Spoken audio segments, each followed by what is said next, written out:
Hello, everyone. You are listening to your Palm Beach Guide with the Palm Beach Chamber of Commerce. My name is Kiana Rivera, and I'm the Vice President of Membership and Program Development here at the Chamber. And today, our special guest, I am so excited for this one, is Anier Ricardo Vila. He is our newly promoted, I should say, office manager at the Palm Beach Chamber. So hello. Hi, thank you so much for having me. Oh, yeah. I'm so pumped just to dive into your story because I remember some of our first podcasts, you were sitting in the corner over there watching this whole production and you weren't sure about it yet if you wanted to come on the podcast. And I was like, I think you should do it. You would be really good, yada, yada, yada. And here we are. Yeah, wow. I know. I mean, first of all, it was great to see you do the other podcast because, you do such an amazing job. And I was like, wow, Kiana has really got it figured out with these podcasts. So I was like, you know what? I should do it. Why not? Go ahead and hop on there and just, do my best. See, yeah. Yeah. Well, I have to say, since you joined our team, it honestly feels a lot longer. It feels like a year. Has it been a year yet? It has not. Okay. No, we started in October. Oh my gosh, only October? Wow. It feels like we've known each other for so long. But it does feel like that. Yeah. And when you first came on, we were so busy. And when you came into the office, it was just like a really big breath of fresh air. It's like, for my experience after meeting you and even getting to know you and just seeing how you work and how dedicated you are, and also to see how people gravitate towards you. I don't know if you know this, I'm sure you probably do, but you're so open and friendly. And when you come to these events, sometimes people can feel intimidated. Right. And you didn't at all. Even if you did, you couldn't tell. Yeah, I always try to just be open and try to be friendly to everyone. Right. And just be there for anyone that needs me to be there for them. Right. So it's just kind of how I like to and it's who you are, it seems, which just makes you that much more successful in this role. And I think that you started off as our intern and we just were like, okay, what can we do? You jumped in no matter what crazy thing we asked you to do. You always jumped in.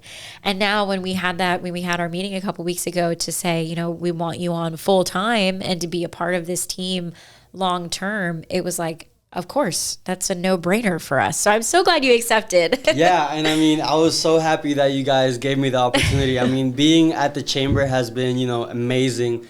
I get to meet so many amazing entrepreneurs and I get to go to so many great events that it's a once in a lifetime opportunity for me. I wouldn't necessarily be doing all of this and be involved in so many great projects if I wasn't at the Chamber. So it was just a no-brainer for me as well. Well, that's good. So let's start at the beginning. Walk me through. Are you from Florida? Where are you from? I'm originally from the island of Cuba. Okay. I moved to the U.S. when I was 9, and I've been in Florida, West Palm Beach specifically, ever since. Okay. I did move to Ave Maria to go to school. I got a scholarship to play baseball at. Oh, great. Yeah, it's a school called Ave Maria University. And it's around the Naples, Fort Myers area over there. Not too many people know about the area, but it's an up and coming city. Mm-hmm. So right out of high school, I went to Ave Maria, and then I moved over there for 4 years, where I got to play baseball. What did you play? What position? I played outfield. Oh, nice. Okay. I played outfield. That's so great. I got to play baseball and go to school. Yeah. So that opportunity was a blessing for me. It's what I wanted to do. Right. I wanted to stay in Florida because right. Oh my we gosh. play all year round here, and everyone wants to come play baseball in Florida. So yeah, is really the baseball community really big here? It is. Okay. It's probably the biggest, state with the biggest baseball community. So. Oh my gosh. I guess I just didn't, of course, I don't play baseball. I played softball in high school, but not the same thing. But anyway, that's amazing though that you were able to go to school. And then what did you study while you were playing? So marketing. Okay. Yeah. Great. So I got to get that, that experience of playing baseball as well as going to school. And I finished school in 2022. And then I moved back to West Palm, and then I've been here ever since. When you were in college, any thoughts of going pro? Of course. I mean, it's every baseball player's dream to go pro. It's just, it's a very competitive landscape. And you really just have all of the stars just have to align for somebody to go pro, especially out of college, since there's so much, competition from different, different places like the Dominican Republic, Puerto Rico. Puerto Rico, yeah. Yeah, and I mean, those kids are going pro at the age of like 16. Oh, wow. So you're also competing with those kids to go pro as well. So. Oh my goodness. But I mean, I wouldn't change the experience for anything. Yeah. Well, I'm kind of glad because now we have you, so I'm thankful. And then when you moved back to West Palm and you were kind of like you were starting your career, you graduated, you're fresh in the marketplace. How did you hear about the chamber? What did that look like? And is the chamber your first gig or tell me about that? So I mean, I came back, I knew I wanted to work. And the first job that I got was actually at a dental laboratory. Oh, really? Yeah, and I was, it's called Precision Aesthetics Dental Laboratory. Okay. And that was pretty much my first ever, 9-to-5 long-term job. Right. And I was basically in their marketing department, working on their websites, their social medias, all of their digital media. And that was pretty much my first, long-term gig. Right. And at the same time, I was actually working for a marketing agency called Mr. Pipeline. Okay. And they also gave me the opportunity to work with some of their clients on their advertising campaigns. Oh, that's exciting. That's pretty much where I got both of like my paid advertising as well as like organic marketing experience. Right. Okay. And when you were at the dental laboratory, what did they specifically have you working on? Was it solely to grow their digital presence? Like when you came in, were they like, we have nothing, we need you to start from scratch? Or were you able to build off of a foundation? Yeah, so they had like a small foundation which I was able to build on and basically work with some of my colleagues to rebrand everything that we had going on in terms of digital media. We created a TikTok for them. We redesigned. Oh, great. Yeah, redesigned their website. Just kind of created a whole ecosystem for them to be able to, be on all social medias. I mean, a dental laboratory doesn't have a huge target audience. Yeah. I mean, yeah, it's very Was it more niche. aesthetic or was it more like, normal dental work? So they basically did it all. I mean, we did, aesthetic work. I mean, crowns, implants. Just pretty much a full service dental laboratory. Yeah. But their audience specifically wasn't, that big. I mean, it's B2B, it's business to business. So we're targeting dentists specifically, right? So pretty much our main audience for the dental laboratory is dentists. Right. So, we just worked hard to, if there's a dentist out there that wants to find a dental laboratory, we were there. We were on Google. We were on social medias. We were just everywhere for them, to generate that traffic. Right. And then for your other firm that you were working for, as far as their clients, what was one of your favorite clients you were able to touch base with? Yeah, I mean, for Mr. Pipeline, we worked with a lot of home service clients. Okay, great. So anywhere from, pressure washing to Christmas light installations. Yeah. And I mean, they were all actually very similar in a way where like we had the campaigns figured out. So like we had, we knew what worked and we knew what didn't. We knew what content to put out there for the advertisements. Right. We knew how to target just because we had been doing the same process with so many different home service clients. Right. Well, and that's pretty amazing though, because you look at pressure washing specifically, or even just the other clients you were talking about, and how they're service oriented, very service industry oriented almost.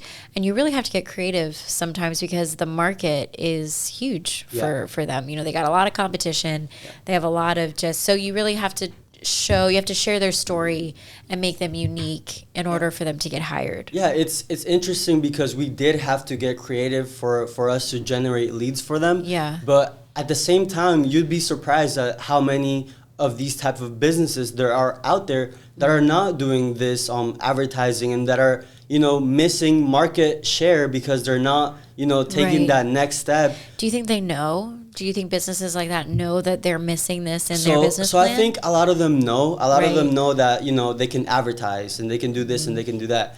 I feel like a lot of them are a little, scared, and a lot of them haven't had the chance to work with somebody that they can actually trust and, work well with, just because there's so many marketing agencies out there. There's so many, service providers out there. And truthfully, a lot of them aren't willing to, go above and beyond to take care of their clients. So that's another thing. I mean, a lot of them probably aren't, you know, too sure about working with an agency. Well, and I think too, like the marketing dollars that you have, like marketing, I feel like is always the budget that gets cut when you're in like a really tight spot for business. And so I think that when you're able to, you go and you meet the client and you're able to show that relationship and say, look, like we're going to be here for you to help you grow your business in this way. This is what we ask. And then here's the deliverables that we're going to be able to show you. I think that goes a long way. It does. It really does. What are some, just based on your experience and kind of what you've seen so far for Palm Beach and West Palm Beach,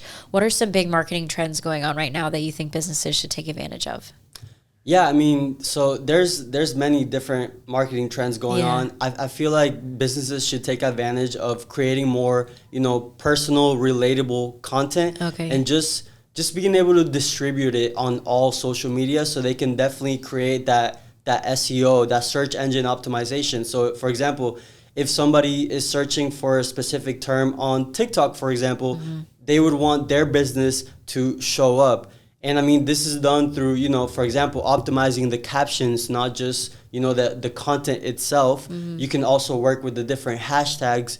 So, I mean, there's strategies that they can definitely work on, but what they want to have is they want to have that presence. Right. So if somebody's searching on Google, they want to be, you know, be the first business that pops populates. up. Oh, okay. So what they want to work on is they want to basically gain market share for certain keywords that relate to their business, and then that's how they generate more traffic. So I mean, that this works for any type of industry. So that's one, you know, important thing that I would say that they should focus on. How do you even begin to find that out? Like, yeah, I mean, how do you start? Right, it's just been a lot of research. I mean, I feel like the marketing world and like the technical aspects to it, it's like a never-ending, you know, learning process. Right. I mean, from like, you can optimize from like specific links on your website and how you want, you know, customers to interact with your websites. And like, for example, they land on the home page, and then do you want them to go to a different specific page?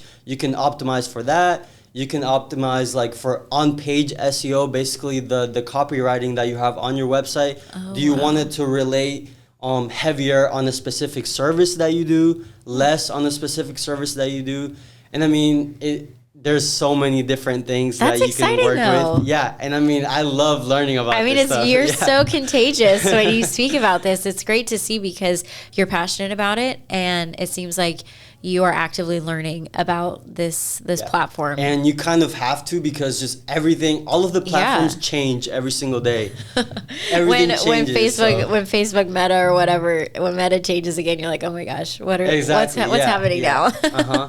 And I mean, for example, for targeting, like Meta targeting, there's always like new rules and new regulations that are changing, and then you kind of have to adjust your plan based on like what's new and what's changing. So yeah, it's an ongoing learning process. Well, and so how would you advise businesses who specifically have, whether it is a social media marketing person or if it's just marketing in general, how would you advise a business to say this is what you need to look for in a potential hire? Like, these are the kind of the key words that you need to see to make sure that you're hiring the right person that's going to do the best for your business. Right. So I would say for the business, first and foremost, they need to find out what they want, like what they want from this person. Do you want them to focus on, you know, pushing out more content because you're a business that doesn't really have that much content out there to work with? Right. Do you need someone that's going to be like more technical and work on, for example, A/B testing different advertising campaigns on Google?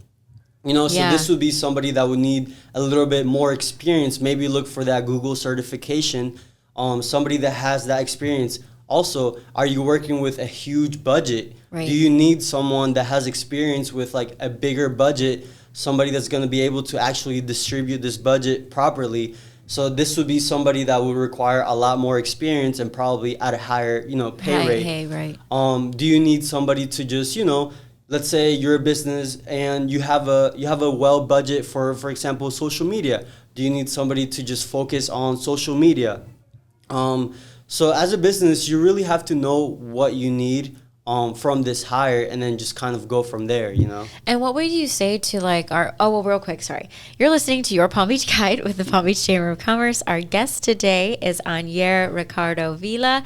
He is our office manager with the Palm Beach Chamber. So we're just kind of taking a deeper dive into his story, into his marketing expertise, especially because he comes to the chamber with a fresh new perspective and has really given us a breath of fresh air in how we do our projects and everything like that. So let us jump into the chamber real quick. And based on the last 6 months, October since now, has it even been 6 months? I don't think so, but whatever it is, kind of walk us through, what do you think that we could do better when we're optimizing our website or even our social media? Because you've seen us day to day, how crazy busy we are. Yeah. How can we be better given the amount of time that we have? Like, what are some short things that we can change? All right, so let's dive a little bit into the chamber. Let's do it. I mean, the first thing that pops into my head, for example, is like, so we have all of these great podcasts, right? Right. I think a big initiative that we could take is to leverage the podcast to distribute, important, significant clips on different platforms. For example, YouTube Shorts. Okay. TikTok Reels. Or TikTok content, because it's Instagram Reels, but TikTok just we know what content. you meant. No worries. Yeah. So distribute specific parts of these podcasts, because you're having great people on here on high level people, yeah. So you want to take advantage of this podcast and basically distribute it on these different platforms. And I think you will definitely see some growth there. And it'll help us to expand our brand image. Right. I love that you said the podcast too, because right now, again, and this is purely like just our overwhelming, schedule, but no excuse. I like how we're able to take a look at this strategically and say, these are the areas that we need to grow. And I think that's awesome that you've seen that and you're like, we could really capitalize on this thing, because we're spending the time here shooting this stuff. We're creating the time to put together the description and all of the extra things that go into creating this content.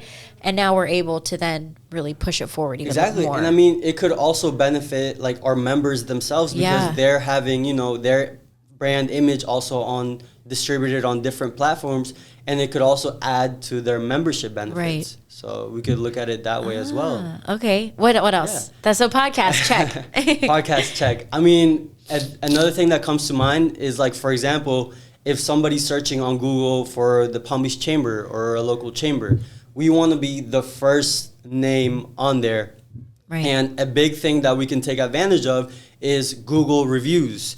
We could make an initiative to gain more Google reviews, because what that will do is that will push our pages to the top. Okay. It'll push us to the top. And we might even get less calls wondering if this is, the right chamber. Exactly, because we would just be, the first ones on there. That's actually a great idea. On the first page of Google. So, just little things like that go a long way, to be honest. We're going to all listen to this podcast as a team once this is finished, so that way we can take these brainstorming opportunities and go. Because honestly, I think probably most of the phone calls, or maybe not most of them, I'd say at least like 5 out of 10 calls we get is this the right chamber? Is this the North Palm Chamber? Right. Is this the West Palm Chamber? I'm like, no, but here's the number for Chamber of the Palm Beaches or North Palm. So that's funny you said that. Okay, so Google reviews. And when you talk about specific initiatives, because sometimes it's so hard to get people to participate, how would we be able to capitalize on something like that? Just pushing a campaign that's saying, whether it's in our newsletter or other social media? It can be as easy as pushing, a campaign. It could be on the newsletter, for example. Right. And people will be willing to go ahead and leave us a review, because they just love what we're doing for them, and they love us. That is true. That is I'm true. sure they will have no problem with taking, maybe like 30 seconds out of their day to leave us a good review. And it could also benefit them, because if somebody's looking at our reviews, they can see that their name is on there, and they could relate them to the chamber as well. Right. So it goes both ways, So. And what about, you mentioned something earlier about Google certificates. Yeah.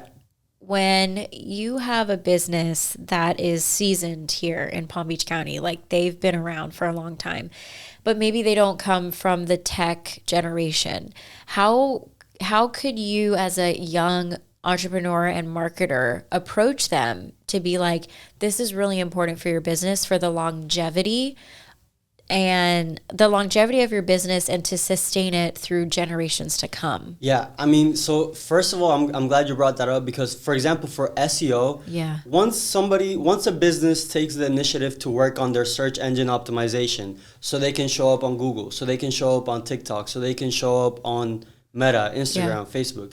This work that they're doing, it lasts the business forever. It stays with the business forever, for a lifetime. And it's kind of like a rolling, a snowball that's building momentum, because the more traffic that, they generate through these SEO initiatives, the more Google says, okay, this website has trust from their users.